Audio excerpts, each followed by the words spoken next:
Inhaler বা nebulisation ছোট শিশুদের জন্য খুবই নিরাপদ একটা চিকিৎসা ব্যবস্থা।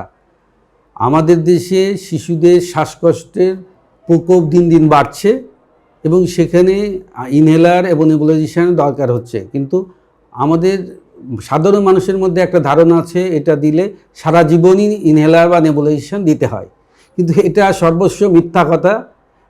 এই মিথ্যা কথা খুবই মানুষ বিশ্বাস করে যে নেবুলাইজেশন একবার দিলে বারবার দিতে হয়, কিন্তু আসলে এটা আসল কথাটা হলো যে নেবুলাইজেশন ছোট বাচ্চাদের শ্বাসকষ্টে দেওয়া খুবই জরুরি এবং এটা বাচ্চাদের বা শিশুদের জীবন রক্ষা করে।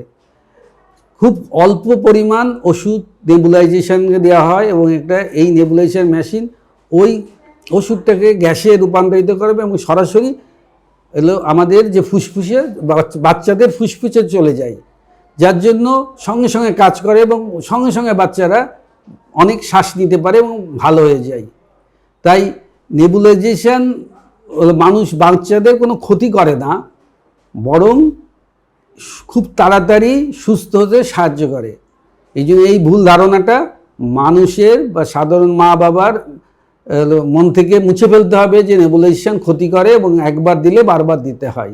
সেই জন্য আমি আশা করব যে এরপর সমস্ত মা বাবার এই ভুল ধারণাটা ভেঙে যাবে যে নেবুলাইজেশন কোনো ক্ষতি করে না, বারবার দিতে হয় না, একবার দুইবার দিলেই শিশুরা ভালো হয়ে যায়।